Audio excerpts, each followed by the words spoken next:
Hello, everyone. Welcome back to another episode of Keep the Passion, where we talk about staying motivated and keeping our heads up through all of the ups and downs of life, especially in our 20s. Today, we're going to talk about taking back. Sorry. Today, we're going to talk about taking back. I'm sorry, guys. There was a gnat from my face. Taking back your narrative. So, we're just going to talk about abandoning that narrative that, it's kind of like painted for us maybe, or even narratives that we've created for ourselves that are false narratives, and truly becoming the person that we want to be. So yeah, let's get into it. Well, first, how are we doing today? Oh, we're good.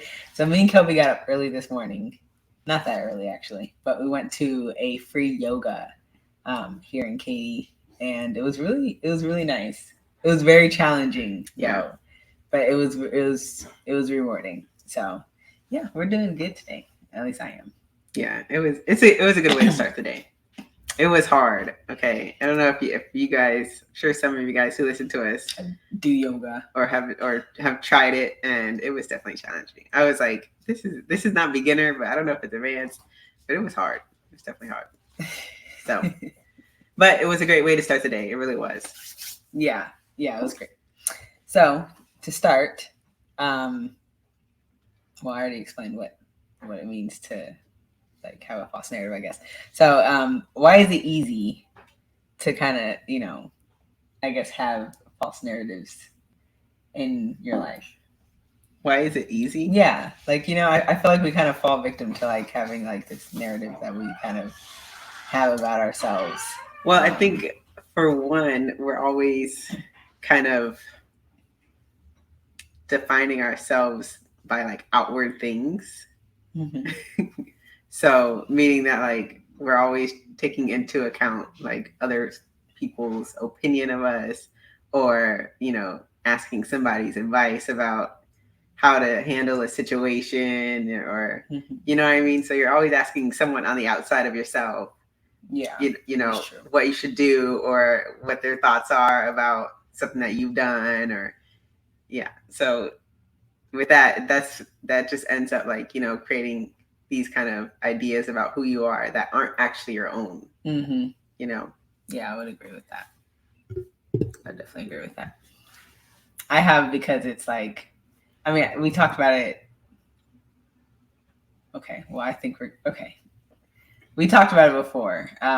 it's okay, we can talk about it again. Where growing up, you're defined by what you are in relation to everyone else, but also, people have expectations of you growing up. So, like, until you're an adult, you kind of have this idea of yourself that that was not necessarily created by you. Mm-hmm. It's based off of who you were to other people. Yeah, and yeah, and the relationships and what their with expectations of you were. So, yeah. So once you get to an adult, our 20s, we gotta step out of that. We gotta um, we gotta take our narrative back. So, I guess we'll jump into like what are some narratives that ourselves have had in the past, Mm-hmm. and yeah. So, Kelby, what are some narratives um, that you have had about yourself that might have been false or real, but like, and like, who were they created by? Were they created by you? Were they created by others? Okay, so I was trying to think of other examples in my life, but the ones that stand out and the two biggest ones are that I'm shy and antisocial. Like, the common definition of antisocial, meaning you just don't like to talk to people, or you just, you're not outgoing. So those are the two biggest ones. And I think okay, with some narratives, I don't know which came first, the chicken or the egg, because I feel like sometimes it could come from like someone else, saying that, and then you kind of adopt it. Mm-hmm. And then sometimes I feel like it is you. So, but I feel like it's both. It was other people. Yeah, I have the same thing for that one. Yeah, and myself. Yeah, so, I feel like it came from. I feel like it probably like I feel like it probably started off with just our kind, I don't want to say shy, but shy demeanor when we were younger. And then I feel like someone started saying, "Oh, they're shy," and then we kind of reinforced it because that's what we started believing about ourselves. Hmm. I don't know. So you think that it was someone else's idea first, and then we kind of reinforced it? I kind of do. I kind of do. And then also like, especially in comparison to like our older brothers specifically, like they're much more outgoing. So I think in comparison to them, I feel like people called us shy. Yeah, when you're standing beside someone else who's, this and that, and then you're like this, then it just it just enhances the qualities when you have people who are opposite of each other. Yeah.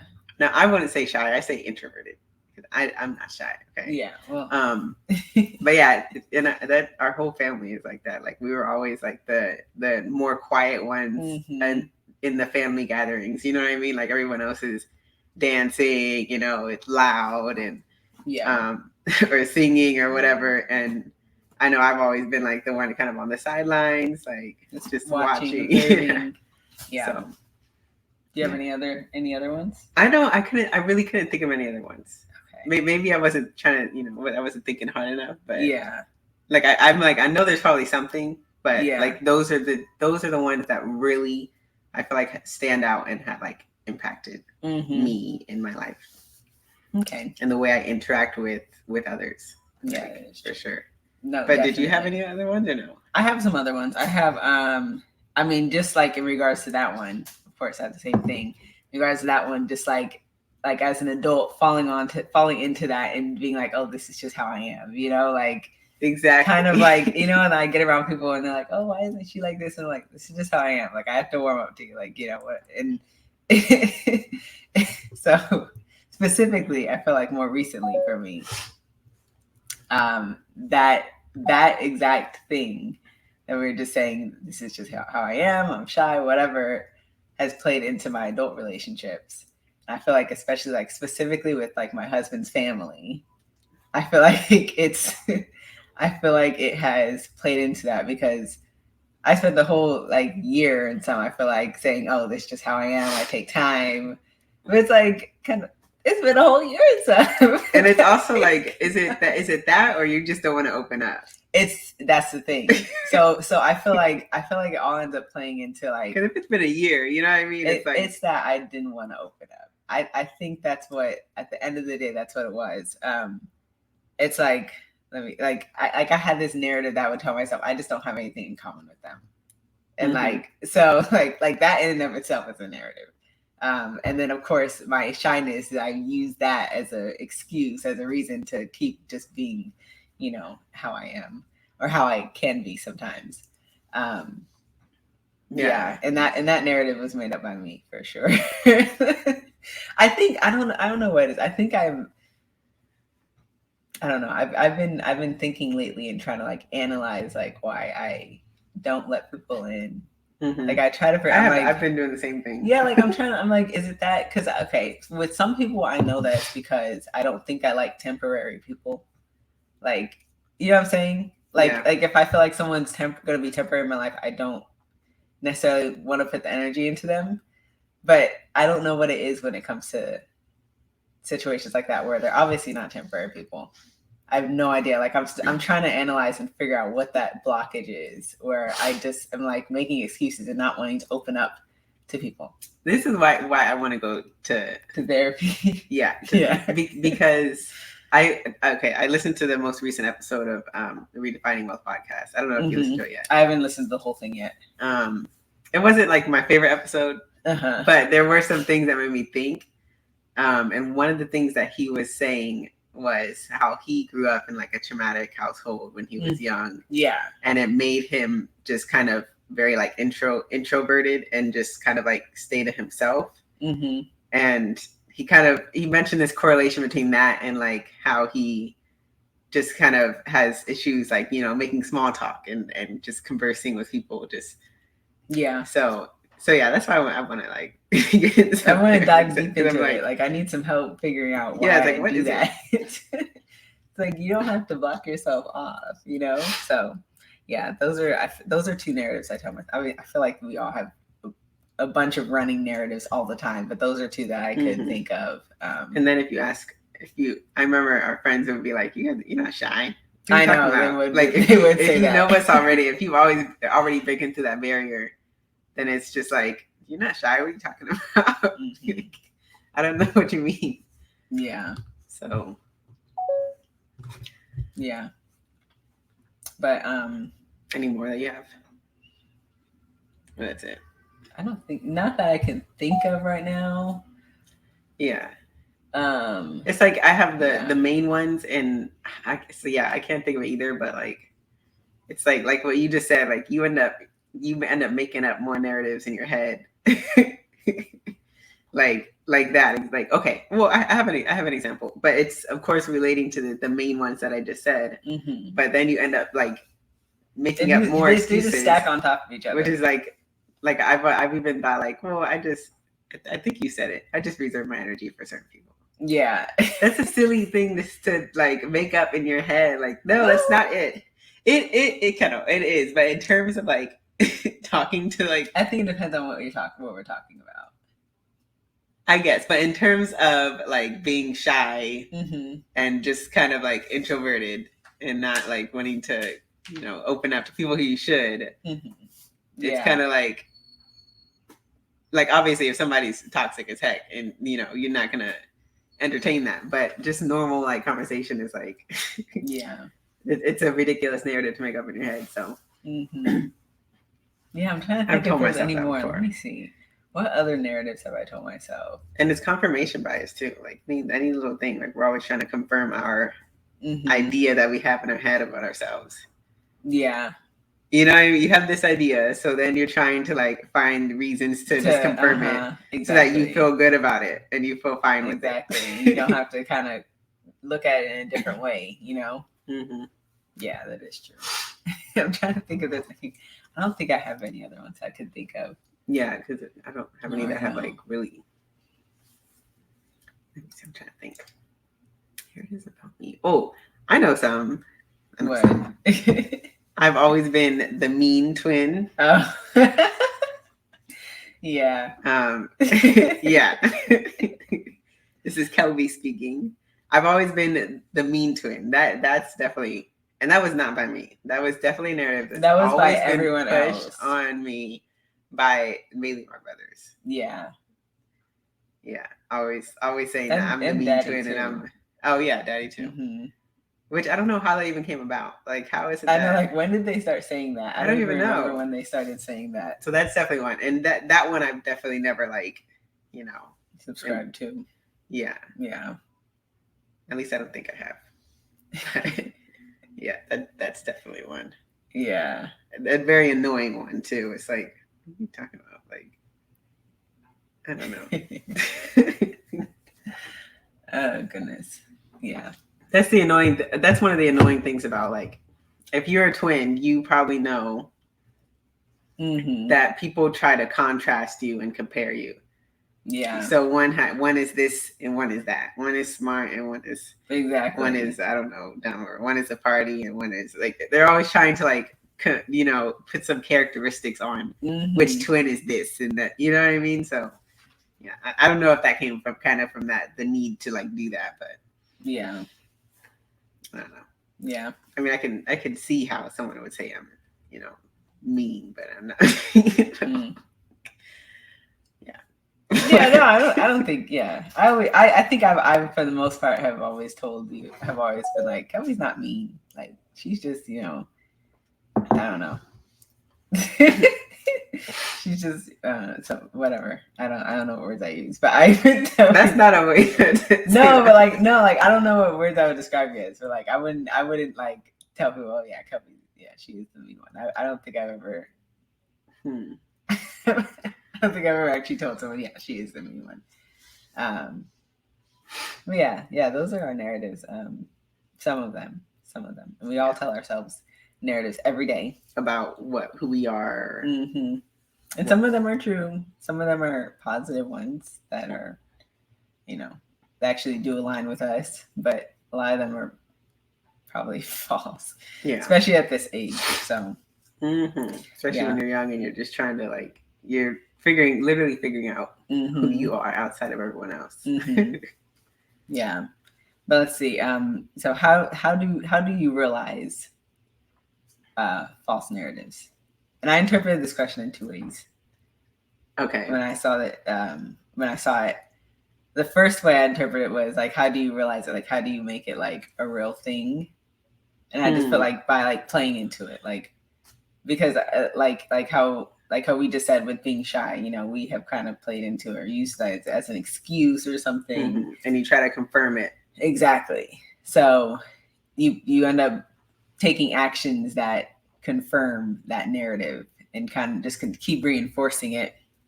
And that's how you kind of realize a narrative. But I think find myself doing that sometimes too. I definitely do that. Like sometimes I definitely do that, and I've had to catch myself so many times.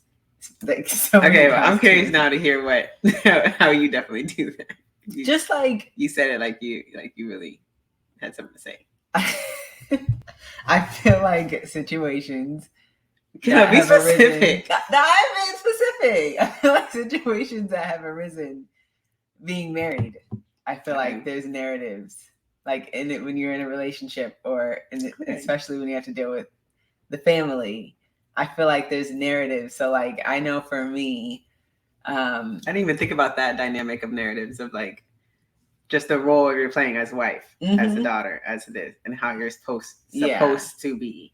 Exactly. So let's see. I can't think of like a very specific situation, but I can explain it. Like, you know how like sometimes, okay, like for example, let me see. Okay, for example, I don't want to get too specific here because I don't know. I don't know if Brandon will be mad at me. But like, you know, some people call me needy. Oh, that's a narrative that people will be calling me. They say I'm needy and I'm not. But raise your hand. I'm not needy, first of all. But I like a lot of attention. I like quality time. I like quality attention, not what I would call half-assed attention. So for me, a narrative that kind of runs in my head is like, you know, Brandon doesn't like spending time with me, or he doesn't like he seems like he loses interest in me, or maybe I'm not exciting enough for him because he has to, you know, be on his phone while talking to me or have his headphones on or something like that. Things like that, you know? So that's like a narrative. And I feel like we play into things like that when we like the way you react to it. Yeah, exactly. We'd be like, you see what you're doing? Like I could that right there is something, and that can be so detrimental to your relationship because the thing is that it's not true. Like you're literally making up stories. Exactly. Like it's like it's not that they don't care about you because they're like I've had to realize for me like it's not that he doesn't care about me. Like he's just this is how he talks. He's used to being like on his headphones and phone all the time, and I've had to be patient with the fact that he has to adjust and stop doing that. You know, it's hard to be patient with it, but that's a narrative. And then the same thing, like, let me think. I don't want to get too specific here. It's the same thing with when you deal with their family, with your spouse's family sometimes. Let me see. A narrative is that I'm trying not to get too, but like I can say that in the past I felt excluded from certain people in the family, and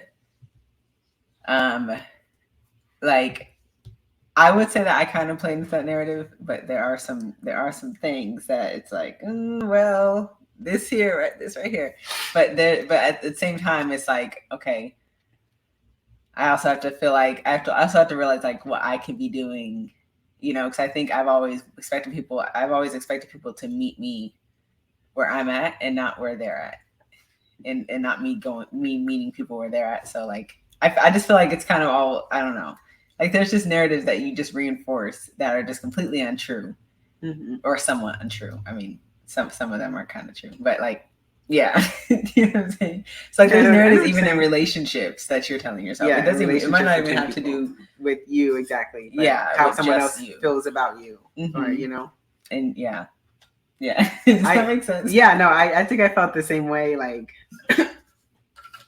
exactly the same thing in my relationship, telling myself like false narratives around like, you know, how Alex feels about me or about how his family feels about me. Mm-hmm. And Oh yeah, my goodness. then you Yeah. end up just like About how the family feels realizing about you. That is one for sure. yeah. I've had to catch myself with those types of narratives because I have had to realize those are not productive and not going to get me to where I'm trying to be. Yeah. But yeah, so back to the question. Patrice Washington says focus on the what is and not the what ifs. Exactly. And those narratives, those false narratives, are the what ifs. And literally just stories that we're creating in our head for no reason, just based out of, I don't know, our fears and anxieties, I guess. But yeah. Yeah. How do you realize that these things are false narratives? How do you come to realizing that they are false narratives? If they are false narratives.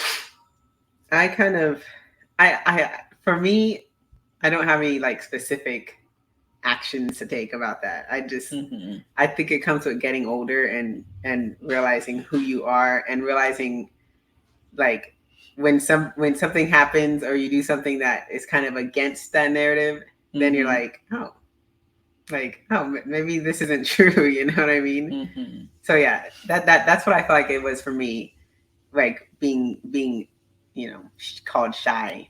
I don't say shy. I am introverted. There's a difference, okay? Yeah. Introverted is a characteristic. Well, shy is a characteristic too, but shy is like more of like a disposition. Like this is what I am. Yeah, there's a big difference. Yeah. I have a video of that. And I love how he explained it. He's a therapist. But anyway, but yeah, that's how I come to realize like I'm not shy. I'm not shy at all. Like I'm not like someone who's like timid or scared of talking to people or whatever. And I think I realized that this year, like officially, I feel like, you know, you kind of think about things over time. But this year I was like, yeah, like this doesn't make sense. Like I'm not shy at all. And I don't remember. Oh, it was after last year. At the end of last year, there was an event put on by the Yaya Club. When you did the fashion show. Yeah, when I did the fashion show. Like I just realized like I literally my whole life have put myself in these positions where like it's the complete opposite of what a shy person would do. Like, exactly. A shy person would never decide that they want to, you know, volunteer to be a model for this freaking fashion show, or you're like up on a stage. Like it was a legit little fashion show. And even in the past, I think too, like we used to sing in like choir and church and do the praise dancing and the little plays that the church put on. I did performing arts in high school instead of like choral, you know what I mean? Like, so I was like, why am I like, you know, perpetuating this narrative that I'm shy and I don't, you know, and I'm timid? Like, I'm not, like, clearly I'm not, you know? So I think, again, yeah, it just comes with getting older and like starting to realize things and think a little bit more about who you are and what you actually like to do. And that's how I kind of, that's how I really realized, like, I'm gonna stop calling myself that. I do enjoy talking to people, and I do sometimes enjoy, like, you know, being in the spotlight. I think it's when that, like that too, but even with just that, I feel like that takes some like awareness, some self-awareness. Okay. Because like, you know, some people they just float through life. Yeah, they're just floating. And like, so I don't think that they realize that there's narratives that they might be telling themselves or that they might not be living as their truest self. So I think it takes some awareness and some mindfulness for that. But I also think that like, I feel like once you like, you know how sometimes you feel like unhappy or stuck or something like that. I feel like those things, like when you have a moment like that, that's when you should be mindful and aware. And like when you start feeling like unhappy, like living in the narrative that you have, that you exist in, then like it's like, oh, okay, there's a problem here. But even that, like it takes some awareness. So, yeah. Okay. Yeah. Yeah. So what advice would we give to anyone about being your true self, or being the person that they aspire to be? Okay, so I put that. I think that first, like, I don't know. I hate like I don't know. Some tasks just feel like silly and like, but no, you have to do these things. Like What are you okay. talking about? One of my things is like write a list Yeah. of like the characteristics Mm-hmm. you wanna have. Like sometimes I'm watching something or I'm listening to something and I hear a certain characteristic, Yeah. and I'll write it down because I'm like that. I wanna kind It's of something you want to embody embody. that, Yeah. or or even just like if you're just like look up a list of the characteristics of the type of person you want to be, or even like Or someone you aspire characteristics to, of or you're inspired by. yeah, characteristics of a great entrepreneur, or of this or that, or characteristics of a strong woman, or something, something like that, and try to think about how you can kind of shift towards those things. Mm-hmm. And be real with yourself. I agree with Don't that. be, sitting there like, oh yeah, I'm like this already. Oh yeah. Okay. Yeah. No, like be real with yourself. And don't cut yourself slack. Yeah, exactly. Yeah, I have read it out too. I have like if if you guys listen to last season, at the end of last season we all wrote out mission statements. Like I have like write something like that out, like a mission statement, or like goals with your characteristics that you want to embody. And then like in the moments, especially like I feel like in moments where um it's like a you got a fork in the road. Like you can pick the person that you usually are being, or you can pick that new characteristic. Yeah. It's like in moments where like maybe you are in an argument or something, right? Like I was gonna say, like, yeah, you could choose to to be petty in the parking lot when somebody took your spot, or exactly, or you could choose to ignore it. Yeah, it's like when you're in an argument, or like when maybe like you have like maybe there's like a decision that you have to make. It might be like life altering or something, like things like that. I feel like in those moments especially, think about like, okay, is like being in or embodying this characteristic actually moving me towards the person I want to be, or is it moving me towards like the life that I want to live? Yeah. Like I said, it takes a little bit of awareness and mindfulness too. Yeah, and practice makes perfect. Like I think it's the little moments, because Yes. those are the things that build character. Like if you decide not to be petty that day, yeah, I used to be very petty. Okay, living with roommates and stuff, I used to be very petty. I have no problem admitting that. I used to do things like, why are you laughing? Because you were like a petty. I mean, granted, we had our own such situation going on. We did. So but Kelby was very it, petty but I was during very that petty. entire. I feel like if both of us were more mature and less petty during that time, things would have been a little bit better. Just tiny bit. Yeah, but if choosing not to be petty in little moments over time, that you start to build that character of like taking the higher road. Yeah. So it really is like the little moments, like over time, that add up and like kind of create who you want to be. Yeah. So that when the big things come, it's easier not so hard. It's easier to be that person. Like being the person that you want to be, it takes practice. It's not like it's not just like exactly, and it's not just like it's not just like an overnight thing. Like it's literally a practice. Like you have to practice it every single day. It's not something that, especially if you're kind of far from, like if you are kind of a petty person or a negative person or whatever, it takes practice. You're not just going to wake up one day and all of a sudden be all, great and be exactly who you want to be. Yeah. You have to practice it every single day. And yeah, I like to say imagining the best version of myself looking back at me. Like, are they proud of the decision I just made, of what I'm doing? So I think for me that it's like it helps me to visualize. That's my next point actually, is visualize it and feel it. So like in the moments, like imagine like just think about the moments that you did, like I guess walk in your true self or whatever, like those moments, and like kind of imagine and visualize and feel like how did that feel, and then versus the moments where you didn't and you kind of chose something else that didn't really feel right. I think that that kind of helps too, because I don't know, like if you remember like how you felt when you made the wrong decision, you're like, that really didn't feel right. Yeah, Like, why did I do that? So like, yeah, I think that for me that helps a lot, because I don't want to feel that way again, obviously. So I like to just try to make myself proud constantly.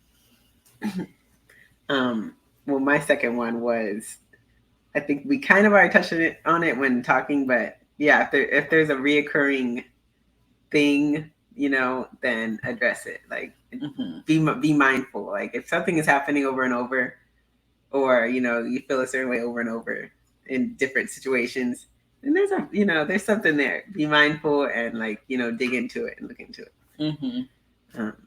Yeah. Sorry. Okay.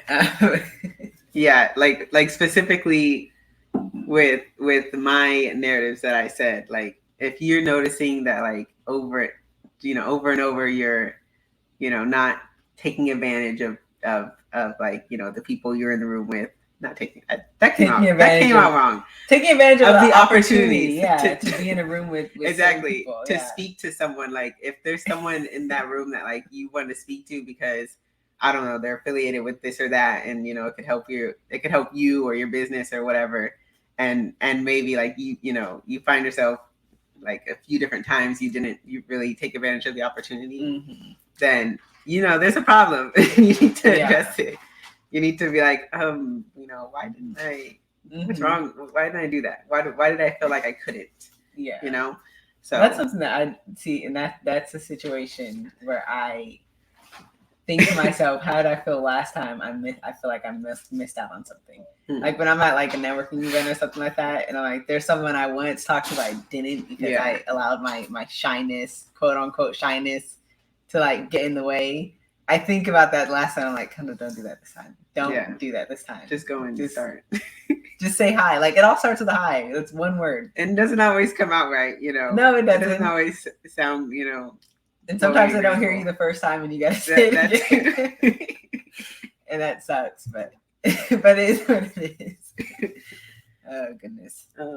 Yeah. You have anything else? That's it. Those are my 2 tips. Okay.